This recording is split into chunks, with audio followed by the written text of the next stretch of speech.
Bueno, pues muchas gracias a la Asociación Una Voce Sevilla por haberme invitado a dar esta conferencia y bueno, vamos a intentar transmitir un poco lo que es la belleza del latín. Yo llevo profesionalmente dedicado a la enseñanza casi 40 años intentando transmitir la belleza del latín, aunque con un éxito relativo. Vamos a ver si en esta hora pues puedo aportar algo.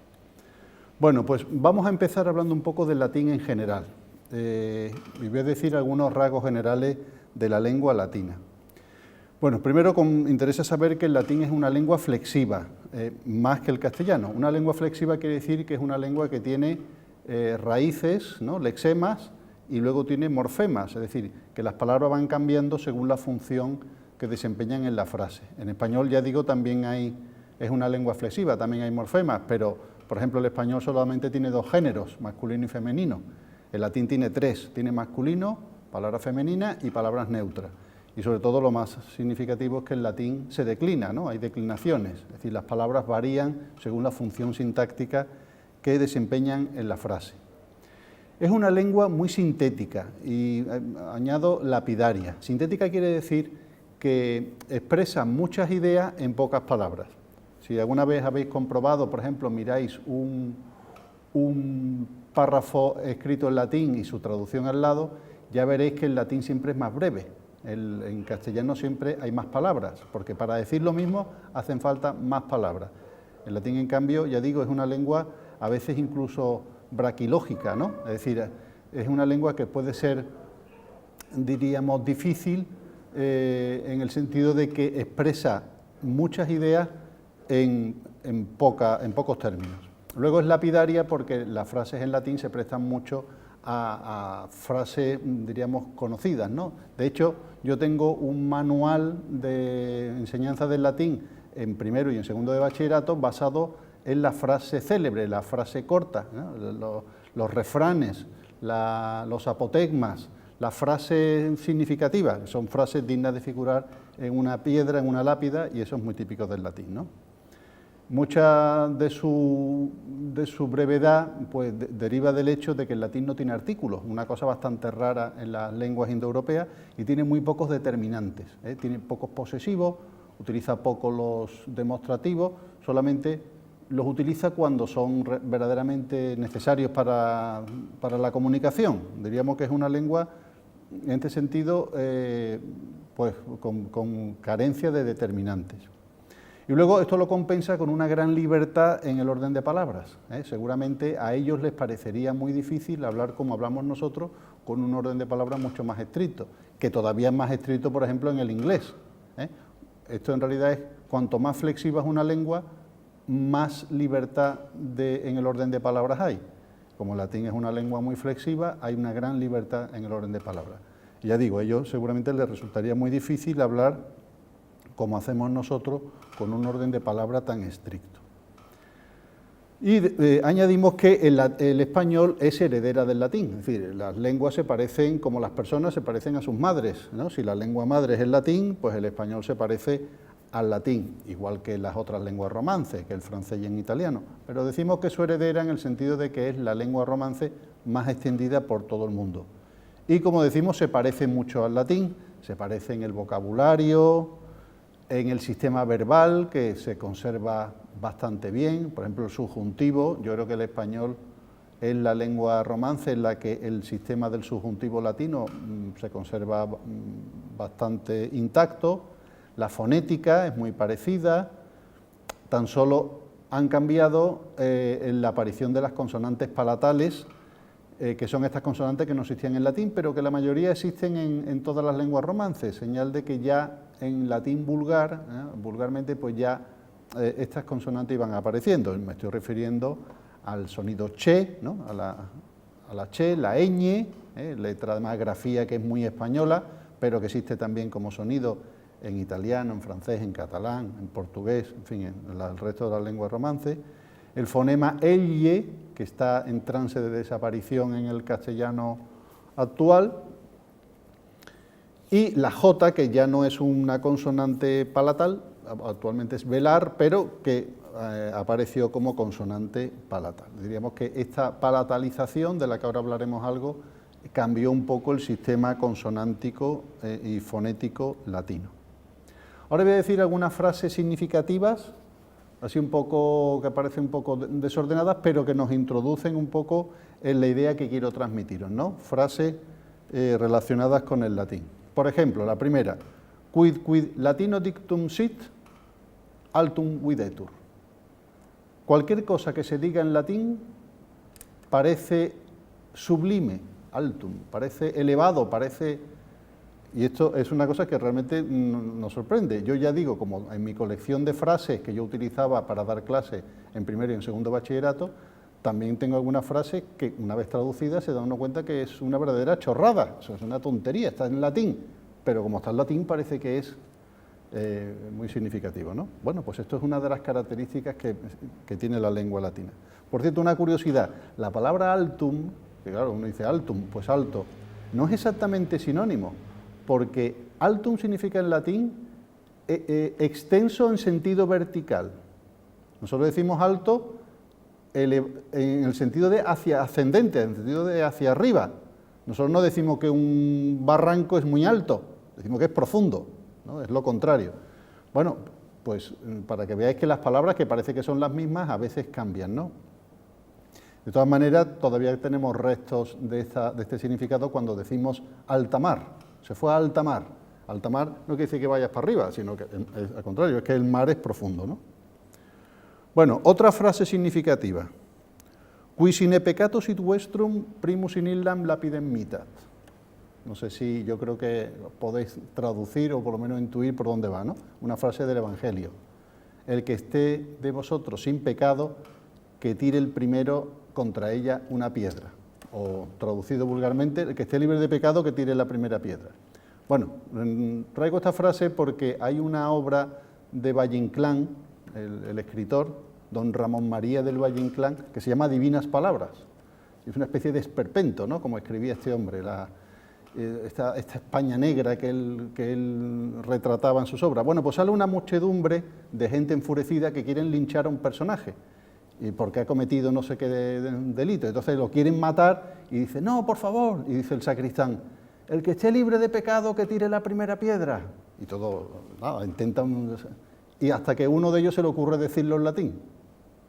Qui sine peccato sit vestrum primus in illam lapidem mitat. Entonces la muchedumbre se queda, dice, coño, es como si fuera un ensalmo, ¿no? Unas palabras mágicas que apacigua a la fiera y ya se calman y lo dejan tranquilo, ¿no? Bueno, pues esto es lo que decimos, el prestigio que tiene el latín como lengua maravillosa, ¿no? Lengua que sirve un poco de puente con el mundo divino.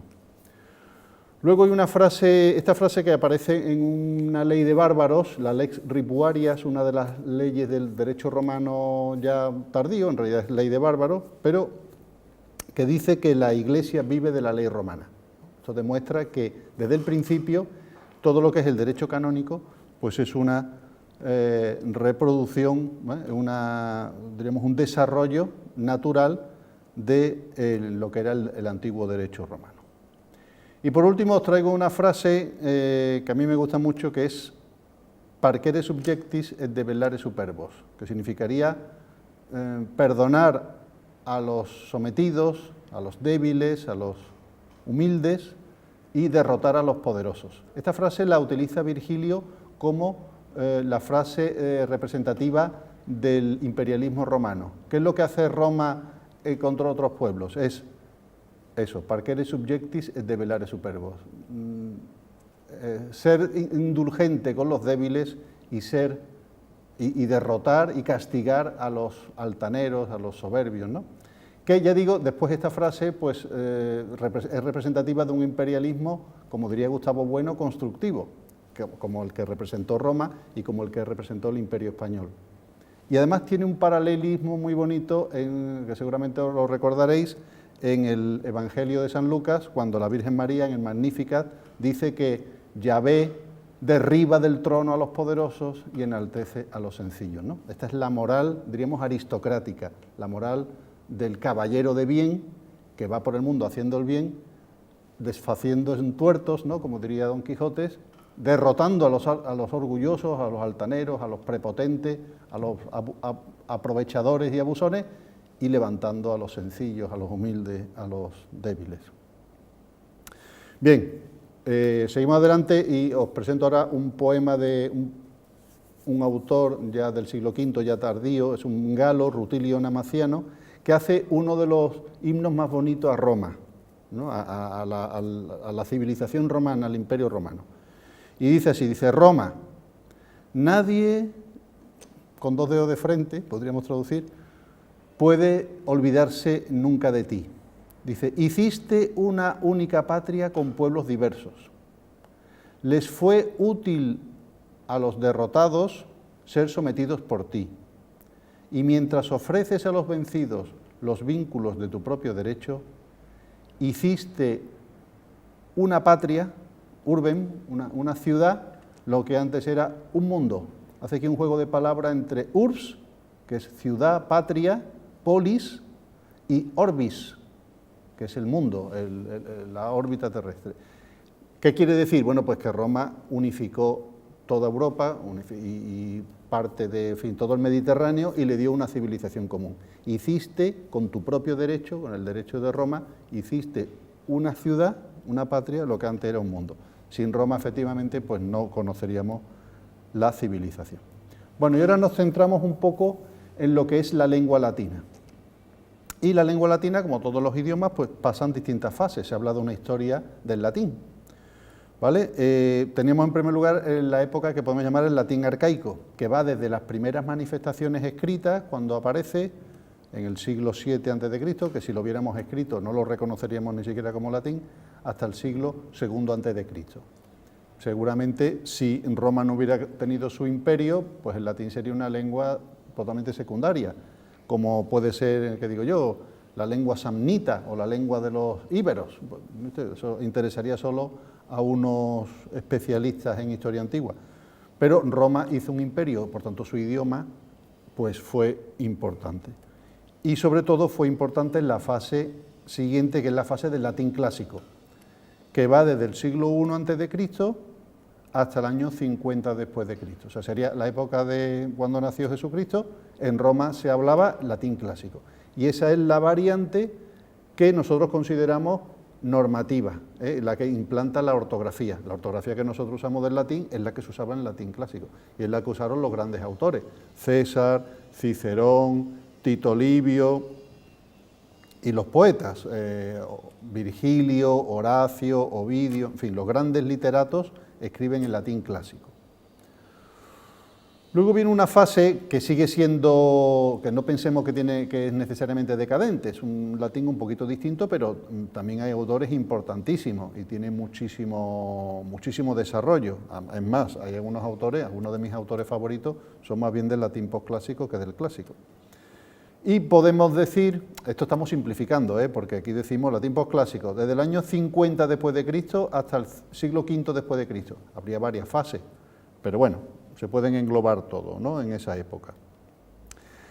Bueno, el latín sufre, diríamos que desaparece un poco en el lenguaje oral a partir de la caída del Imperio Romano, y aparecen las lenguas romances, pero sigue siendo una lengua de cultura. El latín nunca ha sido una lengua muerta, en realidad, siempre ha sido lengua de cultura. Actualmente incluso es lengua oficial en un estado reconocido por la ONU, ¿no?, como es en el Vaticano.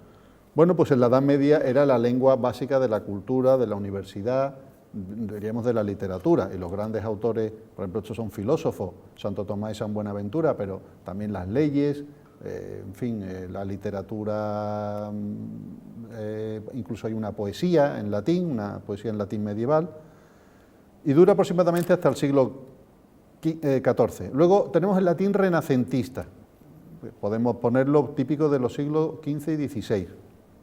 En Italia quizá un poquito antes. En Italia ya en el siglo XIV estamos en pleno Renacimiento.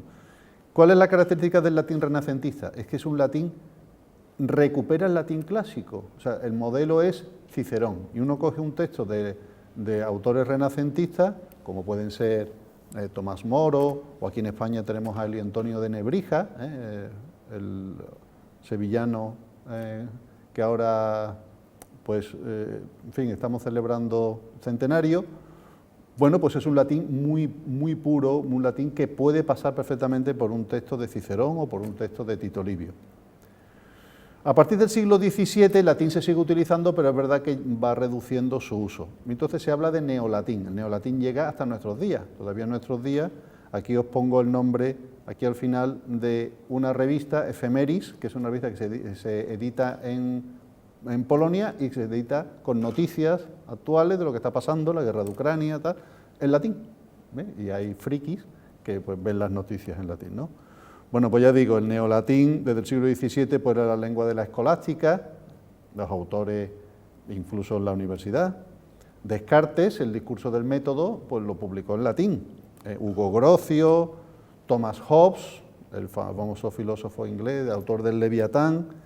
Lipsius era el de la clasificación de los animales, la taxonomía de los animales y los vegetales, con el nombre científico Canis lupus, Canis canis. Bueno, pues él establece esta clasificación en latín. Isaac Newton, los Principia Mathematica, los escribió también en latín. Kant, la mayor parte de su obra está ya en alemán, pero tiene alguna obra todavía en latín. Y Wittgenstein es un autor del siglo XX, pues al menos el título de sus libros los ponía en latín. Luego creo que escribía en alemán, pero el Tractatus Logico-Philosophicus pues lo pone en latín. Por tanto, es una lengua que ya digo que ha tenido un uso hasta nuestros días. Aparte de esto ya no sería una fase, sería un tipo de latín diferente, es el latín vulgar, el latín utilizado por la gente corriente, porque claro, lo que esto ocurre en todos los idiomas. Nosotros tenemos actualmente 2 registros de habla. Cuando estamos con nuestros amigos, cuando estamos en nuestra casa, con nuestra familia, hablamos un nivel más vulgar. Decimos las cosas de una manera más sencilla, utilizamos palabras vulgares, incluso a veces palabrotas. Claro, todo depende de la educación de cada cual. La lengua vulgar de un cani de un barrio bajo, pues es una vulgaridad absoluta. A lo mejor de una persona más culta, pues tiene un nivel familiar un poquito más alto. Y luego está el nivel oficial, cuando vamos por ejemplo, ante el médico, o vamos a un juicio y nos pregunta el juez, o en un examen, un profesor nos hace un examen, no podemos utilizar palabrotas, hablamos un lenguaje, intentamos hablar un poquito mejor. Eso pasaba también, lógicamente, en época antigua. Entonces, es muy interesante conocer cuál era el latín que hablaba la gente, cómo eran las palabrotas en latín, cómo se expresaban ellos, ¿no? Y lo podemos conocer a través de grafitos, que son pintadas. Por ejemplo, en Pompeya hay muchísimas grafitos. Las paredes de Pompeya, que fueron sepultadas por la lava del volcán, uno mira por allí y aparecen frases que podían, como las que se ponen en los cuartos de baño de una facultad cualquiera, ¿no? Pues, méate, no te mees fuera, todo este tipo de cosas, ¿no? Luego textos vulgares, textos, por ejemplo, unas cartas privadas. La comparación de las lenguas romances nos permite reconstruir el latín vulgar, y así tendríamos un latín vulgar arcaico, un latín vulgar clásico, un latín vulgar posclásico, en fin. Bueno, pues dentro de estas variantes tenemos el latín eclesiástico. El latín eclesiástico sería el conjunto de rasgos típicos del latín utilizado en las relaciones, diríamos, en el seno de la Iglesia, tanto en los cánones, ¿no?, las leyes, como en la liturgia, como en fin, las disposiciones normativas, etcétera. Y conviene, por ejemplo, os cito que existe una pontificia academia de latinidad, creada por Benedicto XVI en 2012, que creo que lleva una vida un poquito lánguida, por decirlo suavemente, creo que no trabaja mucho, pero bueno. Bien, para que os hagáis una idea, os pongo aquí un texto en latín arcaico, de principios del siglo III a.C. Es bastante desconocido, ya digo, pero bueno, por curiosidad, ¿no? Bueno, pues aquí veis, por ejemplo, pone Cornelio L.F. Luci Filius Scipio, Escipión. Esto en latín clásico sería aedilis, las vocales tienen cierto... Cósol es cónsul, y la N se la ha comido. Y quesor es kensor, la N se la ha comido. ¿Por qué? Pues porque aparte de ser latín arcaico es un poquito vulgar. La N delante de la S la gente se la comía, por eso en español se dice mesa, en latín es mensa. Entonces, mesa, ¿por qué? Porque seguramente la gente se la comía. Y mense, de ahí deriva mes, ¿no? Mense, luego la N se la comía. Por tanto, es un texto arcaico y un poquito vulgar, porque además, fijaros, aquí ya en el cuerpo del texto aparece, esto es consol y kensol, y aquí aparece la N, aquí en medio, en la cuarta línea. Luego, ya digo, es una curiosidad, ¿no? Pues es un texto, como digo, un poquito vulgar. Ahora os digo algunas palabras en neolatín. El latín actual, por ejemplo, en el que este periódico del que os hablaba antes, Efemeris, da las noticias. Entonces dice, ¿cómo se dice en latín champú? Pues capitilabium, ¿no? Lavado de cabello. ¿Cómo se dice en latín discoteca? Taberna discotecaria. Electricidad, eléctrica, vis. Vis significa fuerza, energía. Estados Unidos de América, Civitates Foederatae Americae. ¿Cómo se dicen los fans? Admiratores studiosissimi. Frigorífico, armarium frigidarium. Jazz, jazzensis musica. Ordenador, instrumentum computatorium.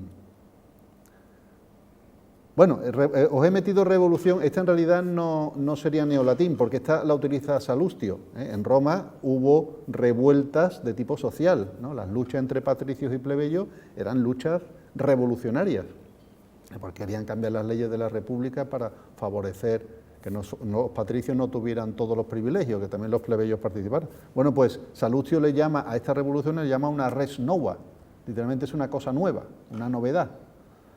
Que, por cierto, la palabra la utiliza el Papa León XIII en su famosísima encíclica de Rerum Novarum. Habla de Rerum Novarum, hablan de la cuestión social en el siglo XIX, las famosas revoluciones, ¿no? La revolución de 1848, etc. Whisky, ¿cómo se dice whisky en latín? Pues whisky. En fin. Ya digo, todas las palabras actuales, pues hay una especie de esta academia de la que hemos hablado y también el uso, pues pone pues las palabras para pronunciarlas correctamente. Bien, la pronunciación me interesa porque en las comunidades que, diríamos, celebran la misa en latín hay un poquito de caos en cuanto a la pronunciación, un caos fonético. Entonces yo voy a decir las tres posibilidades que existen de pronunciación. Y voy a decir cuál es a mi gusto la que sería más adecuada. En primer lugar tenemos la pronunciación clásica, que es la que utilizamos los profesores, la que se utiliza en la universidad, que se supone que es la del latín clásico, la que utilizaba en el siglo I Cicerón, Virgilio, en fin, que consiste en pronunciar tal como se escribe. Entonces aquí os pongo algunos ejemplos. Entonces sería una uoque, la V es con una U, y el sonido C es kakekikoku. Una uoque, gementes, el sonido G es gagegigogu, gementes, dulquedo, actio, caesar, jam. Vale, esta no, ya digo, es la pronunciación clásica, pero no es la que se utiliza en el latín eclesiástico. La pronunciación eclesiástica, diríamos, que recomienda el Vaticano, que recomienda Roma, es la que se llama la pronunciación romana, que es, por lo visto, es la que se utilizaba en el siglo V. En el siglo V después de Cristo, ya las lenguas evidentemente van evolucionando y ya se ha producido la palatalización. Y me diréis, ¿qué es la palatalización? Pues es que la C y la G no se pronuncia que y que, sino que cambia. Y esto se pronunciaría una voce. Luego la V, la U se ha convertido en V. V como lo pronuncian los italianos y los franceses. V, labio velar, V. Una voce. Gementes, gementes. La G ahora se pronuncia Y. Dulcedo, ¿vale? Ahora, la I esta es una yod que afecta a la T y se pronuncia esto axio. Por eso en español es acción y en francés acción, ¿vale? Esta es la yod. El diptongo Caesar, AE se ha convertido en E, entonces César. Y La I esta es incluso se puede escribir como una J, que es una simple grafía, jam. Entonces ya los diptongos que tenéis aquí son AE, que se ha convertido en E, OE, que se convierte en E. Seguramente este AE no sería una E, sería como E, como la E de un cordobés, hombre de bien no puede ser, pues E, esa E sería la AE. Y el sonido OE sería como en francés E. Pero bueno, esto evoluciona a E. Y el diptongo más estable es AU, que en español acaba pasando a O. Por ejemplo, Tauro, toro. Auro, oro. Y si alguna vez veis que en los textos eclesiásticos suele aparecer 2 puntos encima de la E, indica que esto no es diptongo, que no es er, sino aer. Y por eso en español se dice aire, no es ere, ¿vale? Bueno, pues esta es la pronunciación, diríamos, eclesiástica romana. Pero hay una tercera pronunciación que para mi gusto es la mejor, la que yo os recomendaría que emplearais, que es la pronunciación castiza española.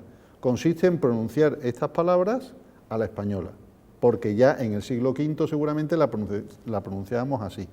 Entonces nosotros diríamos una voce, gementes, dulcedo, accio, como en español, César y jam.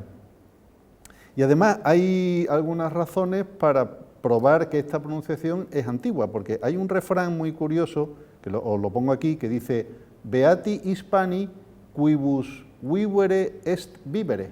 Significa, dichosos los españoles para quienes vivir es beber.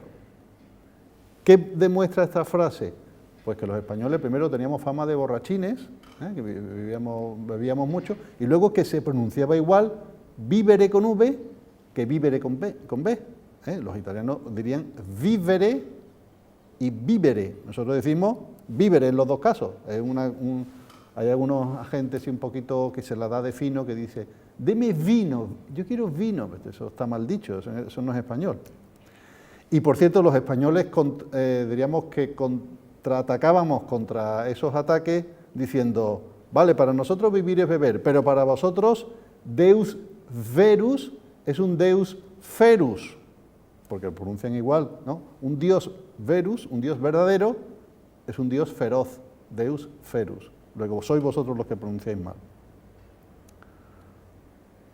Bueno, características generales del latín eclesiástico. Primero, es un latín claramente posclásico. Tiene rasgos que no son los propios de la literatura clásica, aunque hay algunos autores que intentan reproducir el latín clásico. Tienen un sustrato semítico, arameo-hebreo. ¿Por qué? Pues porque en gran medida hay una traducción de textos que vienen de la religión judía, ¿no? El Antiguo Testamento fue escrito en hebreo, por tanto, en la traducción y en muchísimas fórmulas, pues se reproducen palabras, ideas, incluso veremos alguna sintaxis propia del hebreo. Luego hay un sustrato griego clarísimo, porque muchísimos de estos conceptos vienen del griego. De hecho, el Nuevo Testamento se escribió originariamente en griego.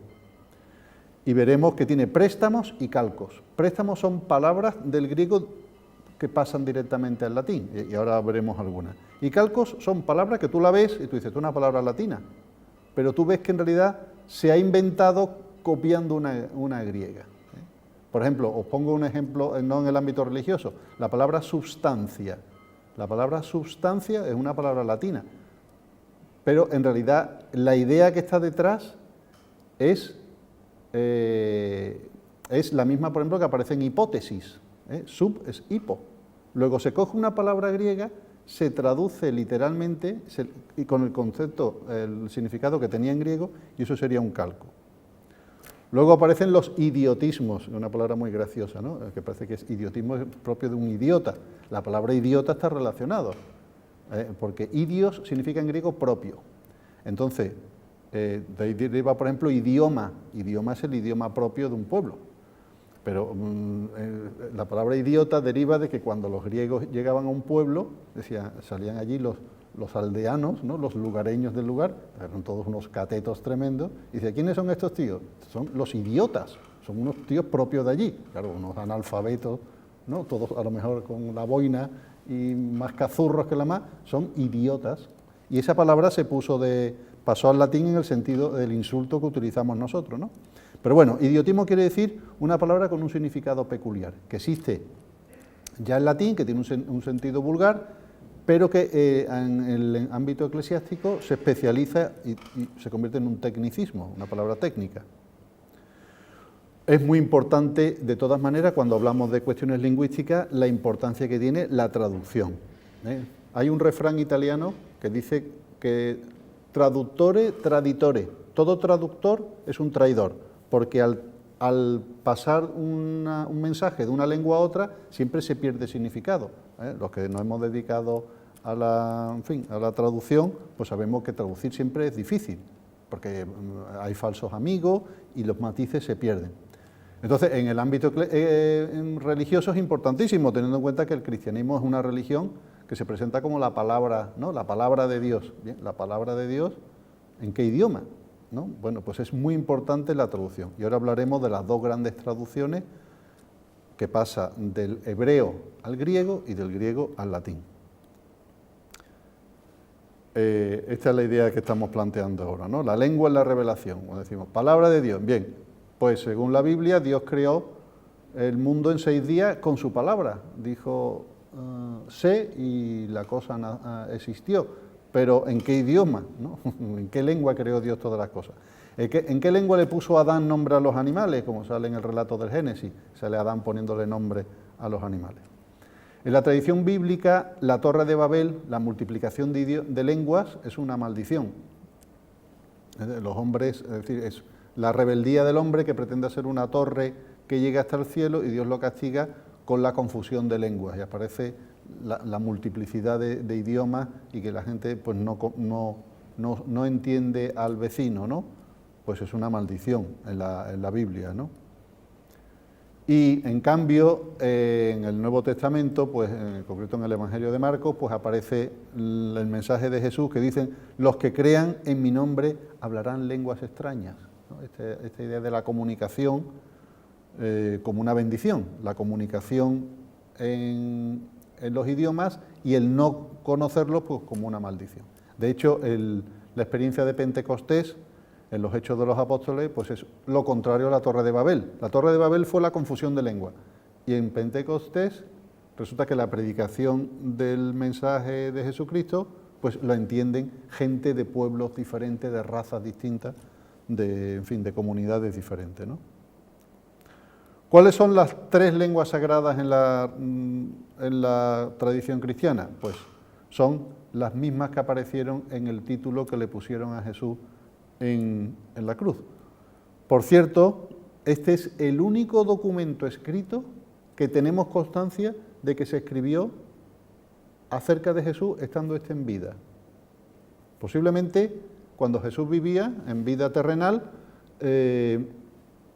se escribieron cosas acerca de él. A lo mejor algún evangelista ya empezó a tomar algunos apuntes, a lo mejor hubo informe de Caifás o de Anás o de Pilato, hay un predicador que va por ahí y tal, pero no sabemos, no tenemos constancia. El único documento que sabemos que se escribió mientras Jesús aún vivía es este, que es un documento trágico y absolutamente tétrico, ¿no? Bueno, pues ahí el titulus que se puso en el patíbulo, ¿no? Y utiliza 3 idiomas, el hebreo, el griego y el latín. Bueno, pues hablamos de la primera de las traducciones, la traducción que se hace del Antiguo Testamento, que estaba escrito originariamente, en su mayor parte, en hebreo, pasa al griego. ¿Y cuándo se hace esa traducción? Pues eso se llama la traducción de los 70, que en realidad son 72, pero por no decir de los 72, se dice la traducción de los 70 o Septuaginta en latín. Es la traducción que se hace del Antiguo Testamento al griego, que se hizo entre el siglo III y el siglo I antes de Cristo y se hizo en la ciudad de Alejandría. Alejandría es una ciudad helenística, fundada por Alejandro Magno, como indica el nombre, y allí se hablaba griego. Pero había muchísimos judíos que ya no entendían el hebreo y quieren leer la Biblia. Entonces hay una obra que parece legendaria, que es la Carta de Aristeas, que dice que en el siglo II en concreto, el rey Ptolomeo II Filadelfo, cuyo nombre evidentemente es griego clarísimamente, dijo que quería en su biblioteca, la famosa biblioteca de Alejandría, quería tener los libros de todo el mundo y quiso conocer el Antiguo Testamento. Y entonces pidió a Jerusalén, al Sanedrín de Jerusalén, que le enviara unos traductores. Y le enviaron 72 traductores, a los cuales los metieron cada uno en un cuarto y se pusieron a traducir la Biblia. Y resultó milagrosamente que la versión era idéntica, palabra por palabra. Claro, esto es un poco legendario, ya digo, pero ¿qué es lo que quiere demostrar? Hombre, que la traducción es totalmente fiel, que lo que dice en griego es lo mismo que decía en hebreo y que ha sido por obra del Espíritu Santo, ¿no? Que ha habido ahí algo sobrenatural, por lo cual es una traducción absolutamente fiable. Bueno, pues esta Biblia de las 70 es la que utilizaban los primeros cristianos. Los primeros cristianos no utilizaban la Biblia hebrea, utilizaban la Biblia griega, en la versión de los 70. Y los últimos libros del Antiguo Testamento, en concreto el libro de Tobías, el libro de Jubit, los dos libros de los Macabeos, Eclesiásticos, Baruch y algunos fragmentos del Daniel y Esther, se escriben ya directamente en griego. Y por eso cuando los judíos, después de la destrucción del templo, diríamos, reconstruyen el judaísmo, en fin, el judaísmo rabínico que ha llegado a nuestros días, lo hacen rechazando esta traducción y ellos vuelven a la traducción hebrea. Y por eso estos libros se les llama deuterocanónicos, porque los judíos los rechazan. De todas maneras, un detalle es que en el cristianismo los que forman parte del canon son los libros, no los textos. Los textos siempre están sujetos a algunas discusiones porque los textos nos llegan por varios manuscritos y a veces pues aquí hay un pero, que originalmente no estaba y siempre hay discusiones. Pero el texto no está canonizado, el texto es libre, diríamos, está sujeto a la discusión científica. Lo que sí es canónico es el libro. El libro de Tobías es canónico, la carta de Aristea no lo es legendaria. Bueno, esa sería una primera traducción. Segunda traducción, la que hace de los textos griegos a los textos latinos. Y, por ejemplo, en la Sagrada Escritura, pues tenemos la versión de la Vulgata. La Vulgata la hizo una sola persona, en concreto San Jerónimo, por encargo del Papa español, San Dámaso.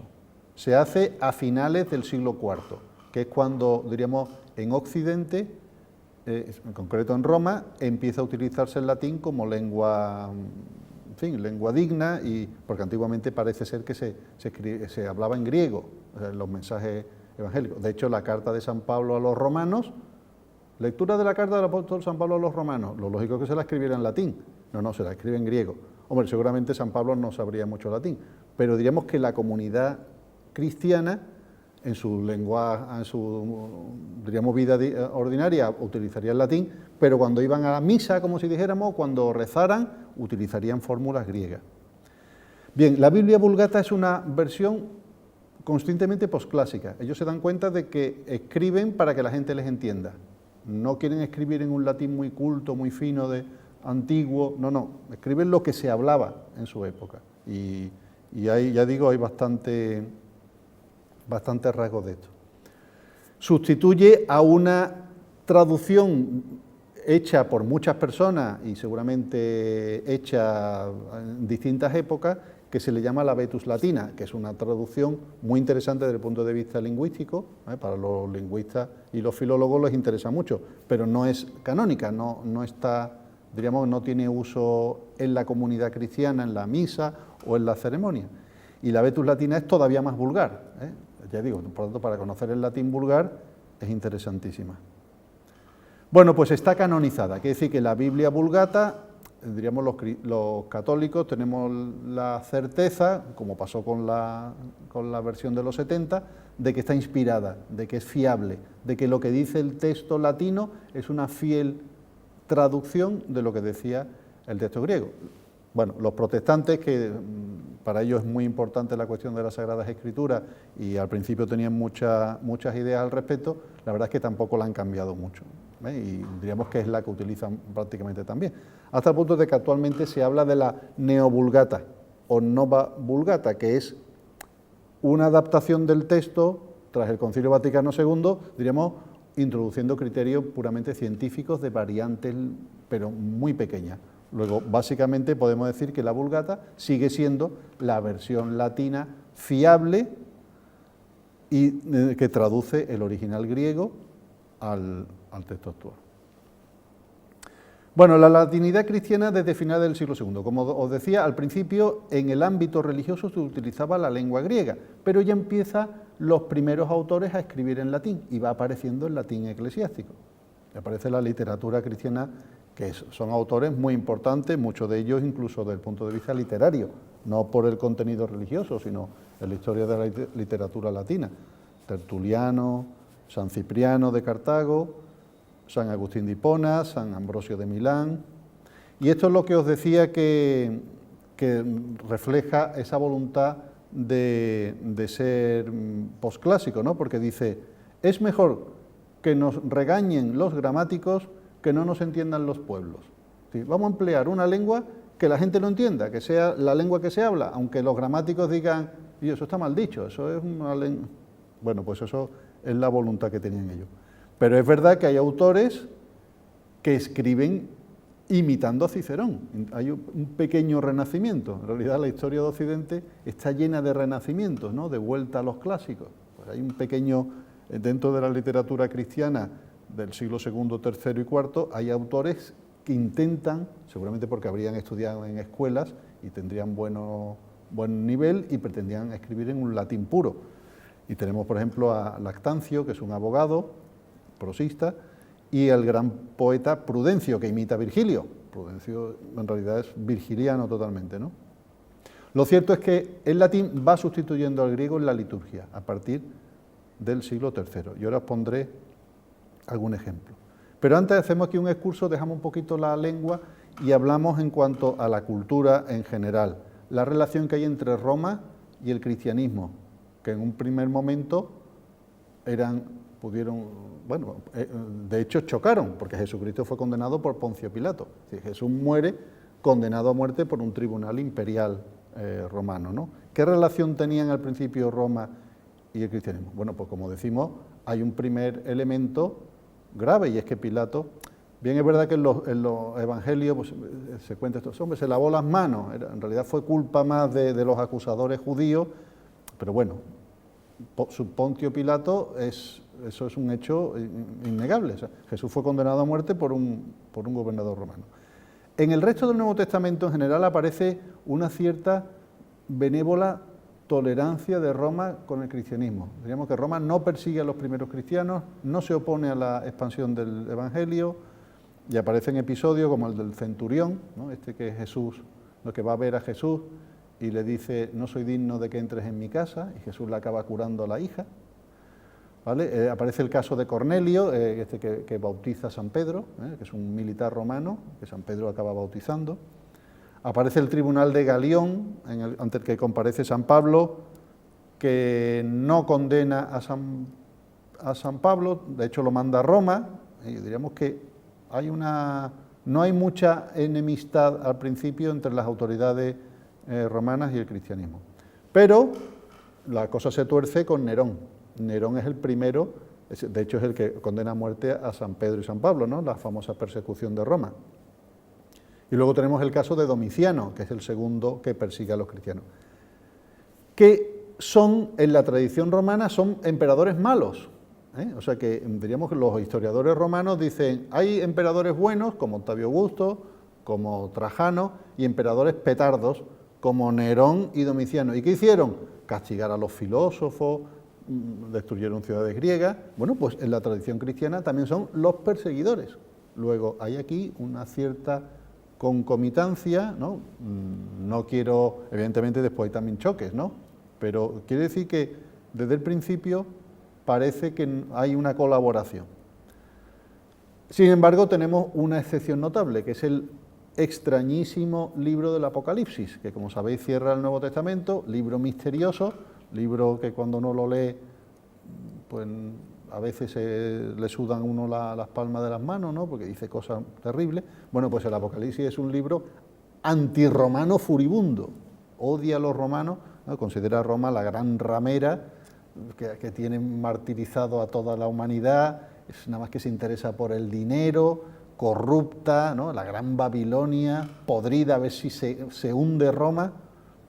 Bueno, pues el Apocalipsis seguramente es heredera de un espíritu muy judío, que es el que se ve en la guerra judía, mientras que el resto del Nuevo Testamento es un judaísmo ya que se está extendiendo por las comunidades paganas, por griegos y romanos, que no tenían esa enemistad lógicamente contra Roma.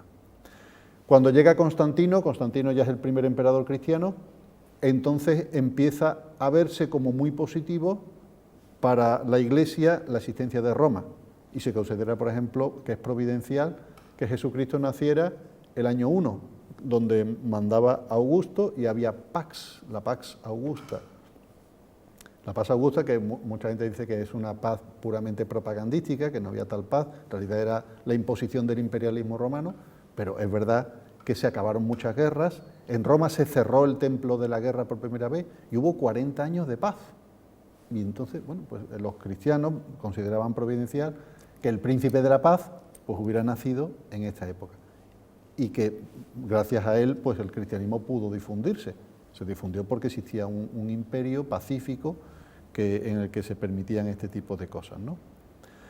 Y, bueno, pues el hecho ya conocido por todo el mundo, que la Iglesia Católica en realidad lo que hace es reproducir las instituciones del Imperio Romano de Occidente, igual que la Iglesia bizantina, ¿no? Los ortodoxos reproducen el esquema del Imperio Romano de Oriente.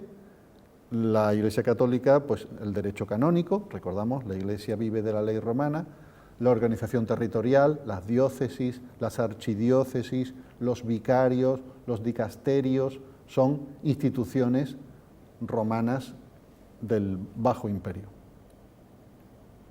Bueno, volvemos al latín en cuanto a idioma y vamos a ver algo sobre el sustrato semítico y el sustrato griego.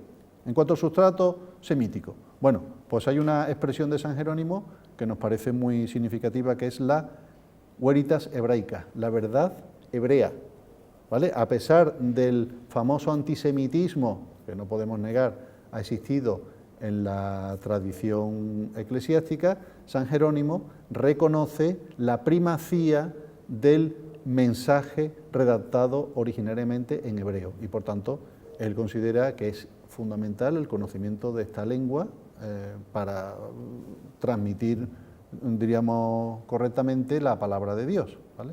La veritas hebraica, la verdad hebrea.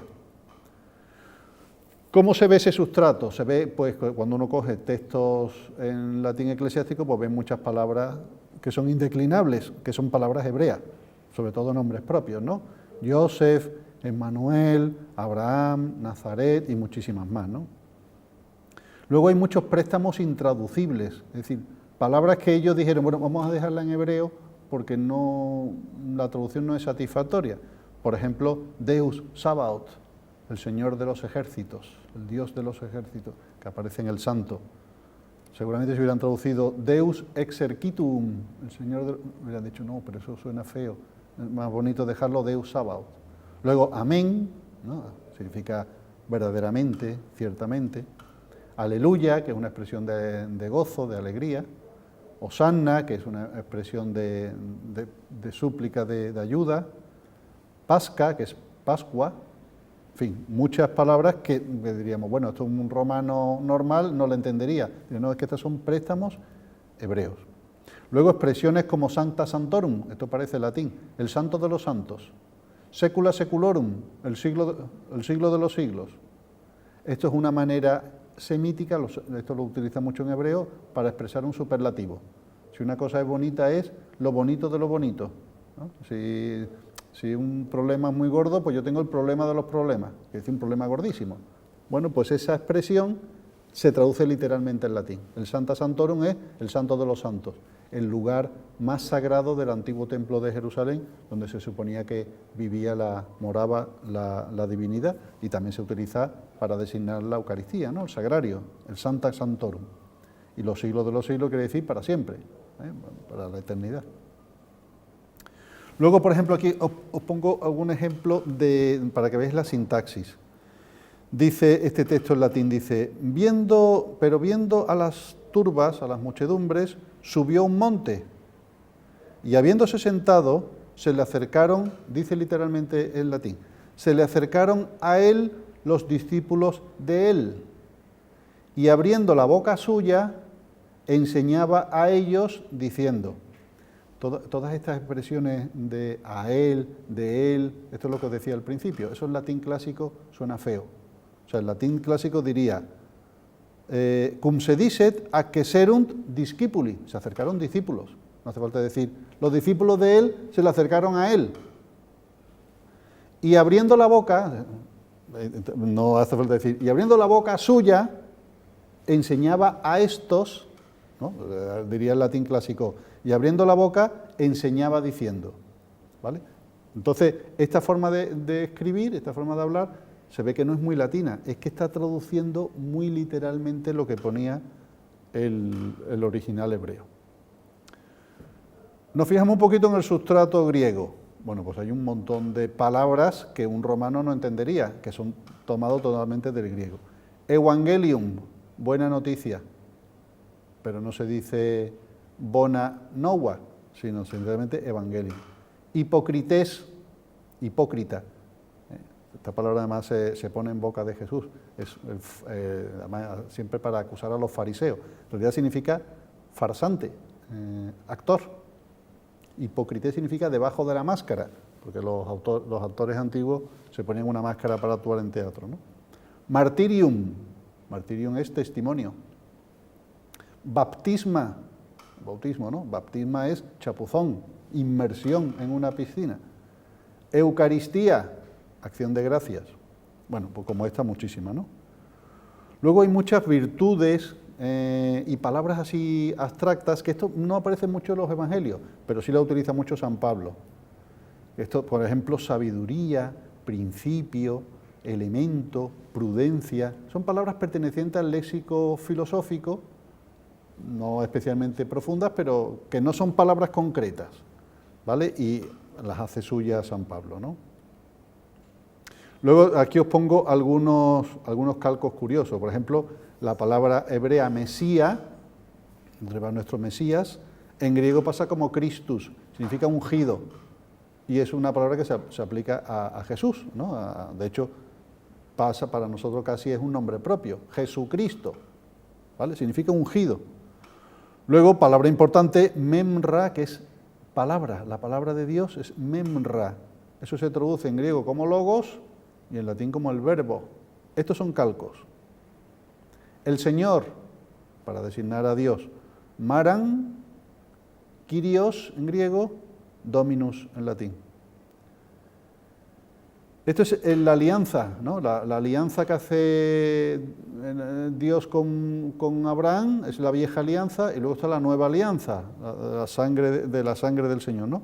Pues brit, griego diateque, y parece que es una mala traducción decir testamentum, porque el testamento es otra cosa, pero bueno, diríamos que son palabras procedentes del ámbito jurídico, que en este caso no es la más adecuada, pero que traduce esto, la alianza, ¿no? Luego esta expresión tan misteriosa de los evangelios, sobre que ha corrido tanta tinta, como es esto de hijo de Dios, perdón, hijo del hombre, el concepto del hijo del hombre. Ben Adam, hijo del hombre, huios anthropu, la versión griega, filius hominis, la versión latina. Bueno, pues todas estas expresiones y muchísimas más, pues son típicas del lenguaje griego. Aquí os pongo, para hacernos una idea, la tumba del Papa Ponciano, que es aproximadamente del año 235. ¿Por qué os la pongo? Porque está escrita en griego.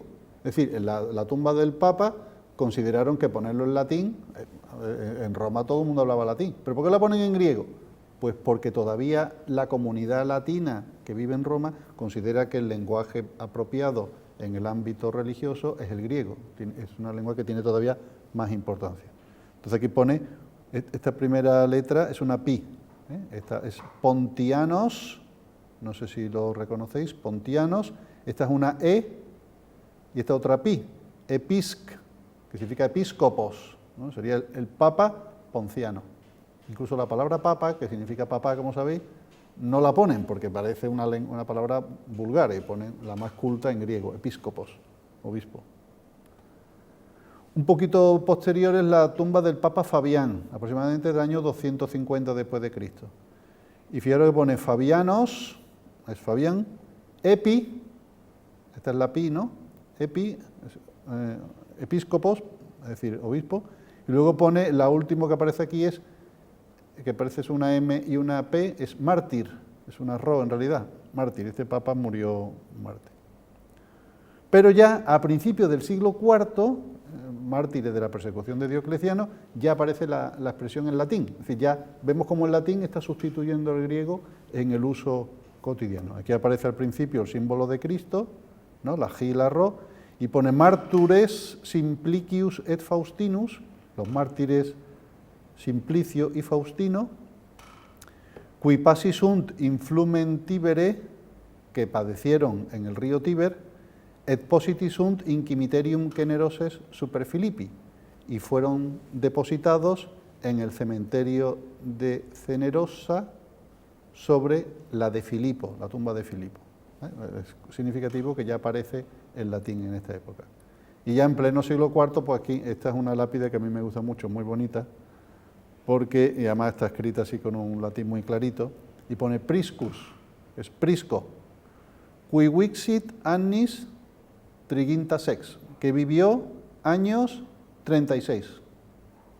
Functus, es como si pusiera difunctus, fallecido, la V es 5, quinque calendas junias, el 5 de las calendas de junio.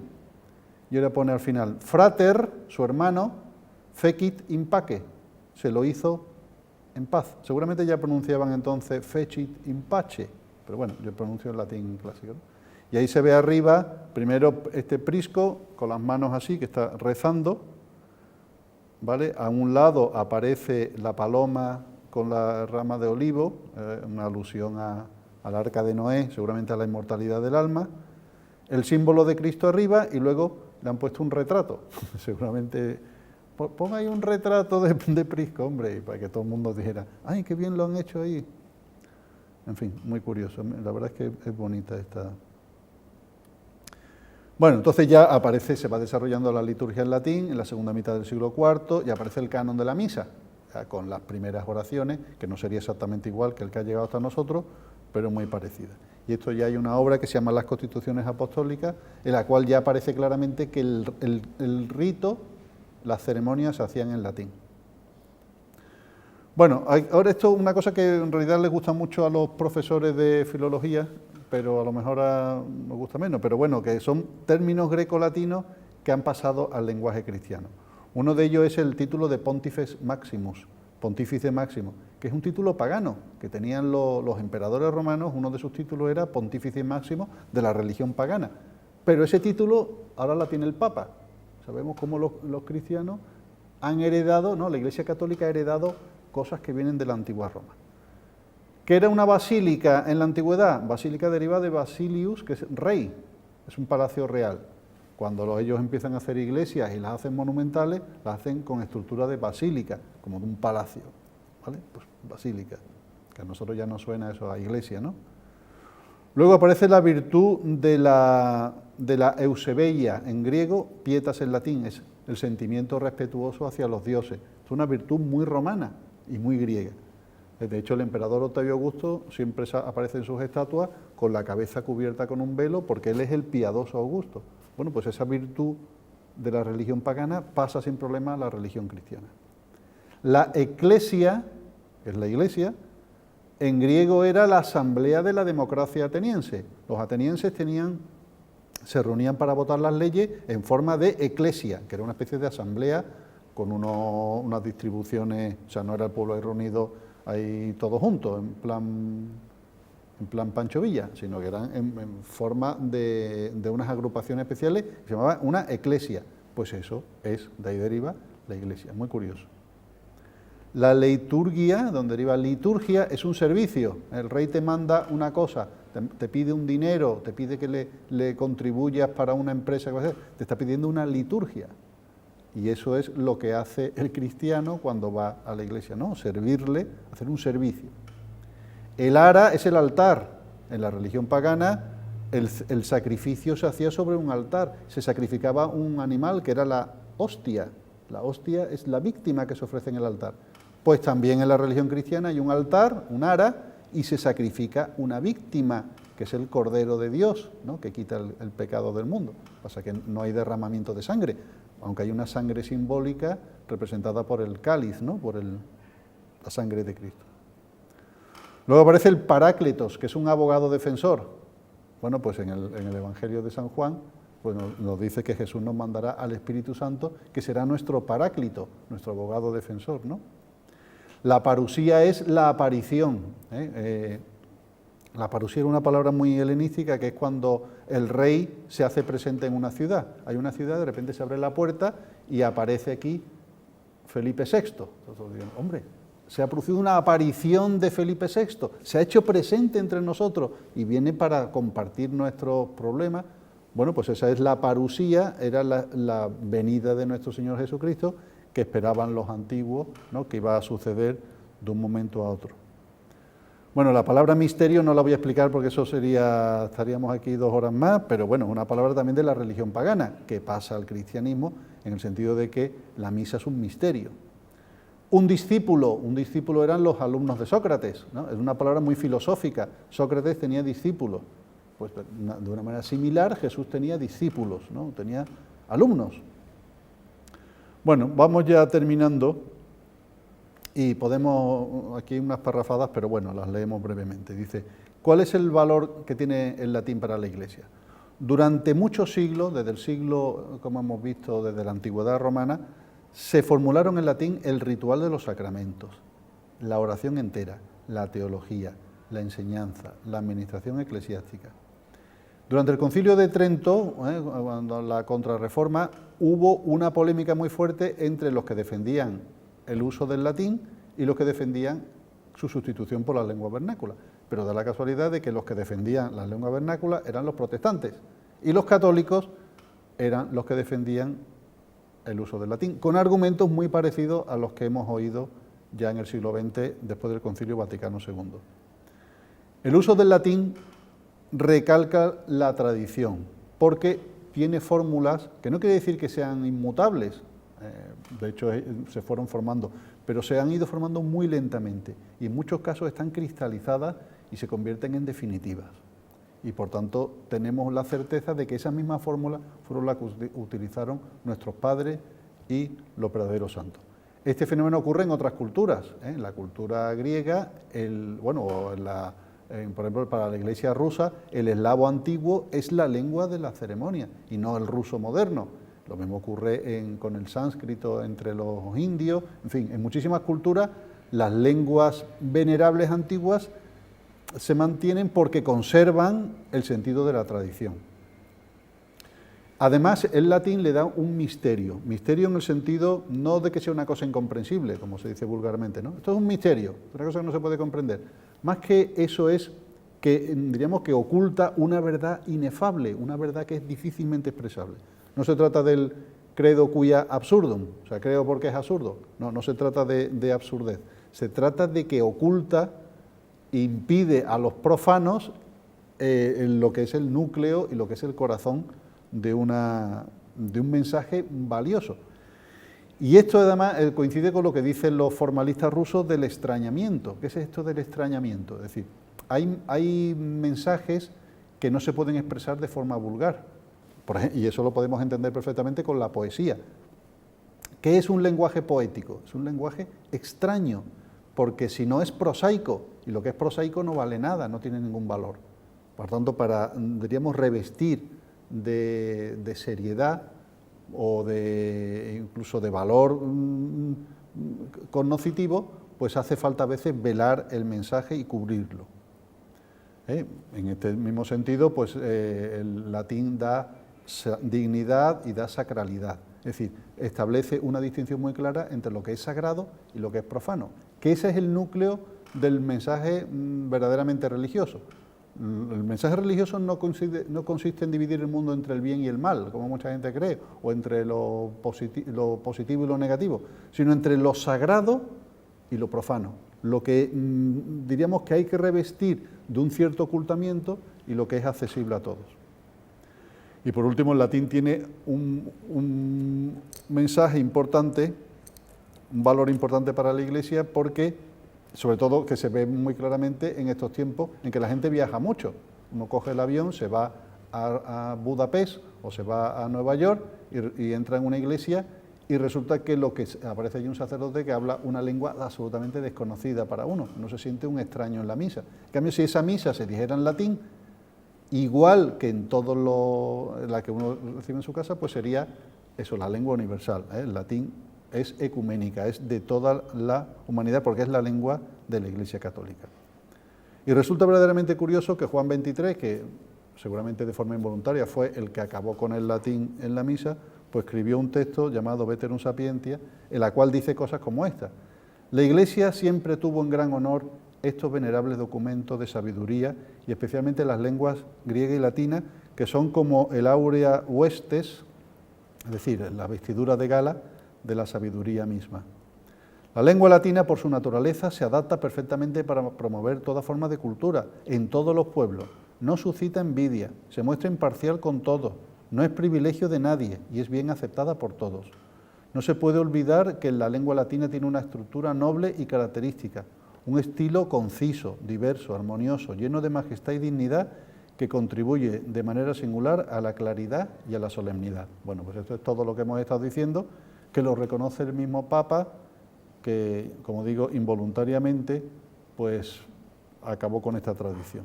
Y por tanto concluye: también nosotros, movidos por los mismos graves motivos que movieron a nuestros predecesores y a los sínodos provinciales, pretendemos con firme voluntad que el estudio y el empleo de estas lenguas se promueva y actualice cada vez más, devolviéndole su dignidad. En 1971 varios intelectuales, un grupo de intelectuales, después se añadieron algunos más, enviaron a Pablo VI una carta temiendo la desaparición del latín de las iglesias. Y bueno, pues ya eso lo podéis ver ahí. Dice: si algún decreto insensato llegase a ordenar la destrucción total o parcial de las basílicas o las catedrales, obviamente serían las personas beneficiadas por la cultura, cualesquiera fuesen sus creencias personales, quienes se alzarían horrorizados en oposición a una posibilidad tal. Dice: y ahora el hecho es que las basílicas y catedrales fueron construidas para celebrar un rito que hasta hace unos meses constituía una tradición viva. Nos estamos refiriendo a la misa romana tradicional. Aún así, de acuerdo a las últimas informaciones provenientes de Roma, existe un plan para hacer desaparecer dicha misa. Y fijaros que son intelectuales, muchos de los cuales son un poquillo, no quiere decir que sean unos personas excelentes, pero son gente con sentido común. Y por tanto dice: los firmantes de este pedido, que es completamente ecuménico y apolítico, proceden de cada una de las ramas de la cultura europea y de otras partes. Quieren llamar la atención de la Santa Sede sobre la apabullante responsabilidad en la que se incurriría en la historia del espíritu humano si se negara a permitir la subsistencia de la misa tradicional, incluso aunque esta subsistencia tuviera lugar junto con otras formas litúrgicas. O sea que es una carta que se ha cumplido 100%, porque la misa tradicional pues está muy desaparecida. Entre los firmantes de esta carta hay muchas personas que ni siquiera son católicas, muchos son protestantes, incluso hay algunos que yo creo que no son ni siquiera creyentes. Agatha Christie, la famosa novelista, el filósofo Jacques Maritain, Maurice Boura, que era un filólogo clásico, François Mauriac, Robert Graves, el autor de obras como Yo Claudio, el novelista Evelyn Waugh, Graham Greene, nuestra filósofa María Zambrano, el violinista judío Yehudi Menuhin, Gabriel Marcel, Jorge Luis Borges, Salvador de Madariaga, Giorgio de Chirico, en fin, muchísimas personalidades que alarmaban de lo que efectivamente después ha pasado. Y decía uno, bueno, y Pablo VI, que fue el sucesor de Juan XXIII, tomó nota de esto, pues parece que él se daba cuenta de lo que estaba pasando, ¿no? Porque escribe: para quienes perciben la belleza, la fuerza, la sacralidad expresiva del latín, la sustitución del mismo por la lengua vulgar supondrá ciertamente un sacrificio grande. Perdemos de este modo el lenguaje de los siglos cristianos, nos convertimos en intrusos y profanos en el recinto literario de la expresión sagrada. Perderemos incluso gran parte del estupendo, incomparable tesoro artístico y espiritual que es el canto gregoriano. ¿Y por qué se hizo esto? ¿Por qué se eliminó el latín de la liturgia? Pues todo se sacrificó a la participación del pueblo, a una especie de democratización de la misa para hacerla comprensiva a la gente, dándole la razón a los protestantes, por lo menos en la forma, y algunos dicen que también en el fondo, pero eso ya no soy yo nadie para asegurarlo, pero algo aquí ha pasado. La pregunta es: ¿ha funcionado la apuesta? ¿La gente entiende ahora más la misa? ¿La gente valora ahora más la misa? ¿Va más la gente a misa ahora que antes? Pues eso ya cada cual lo tiene que responder. Y ya, por último, ya termino con esta perla que he sacado del blog de mi admirado amigo Enrique García Máiquez, en el que veo esta bendición de la cerveza, como la que supongo que nos vamos a tomar ahora todos juntos, ¿no? Pues empieza diciendo: nuestro auxilio es en nombre del Señor, que hizo el cielo y la tierra. El Señor esté con vosotros, con tu espíritu. Oremos, dice: bendice, Señor, esta criatura de la cerveza que te has dignado producir del fruto, de un rico fruto, para que sea un remedio saludable para el género humano, y concede, por invocación de tu nombre santo, que quienes quiera que la beban reciban la salud del cuerpo y la protección del alma. Por Cristo nuestro Señor. Amén. Y dice: y se bendice con agua bendita. Muy bien, pues eso es todo lo que quería deciros.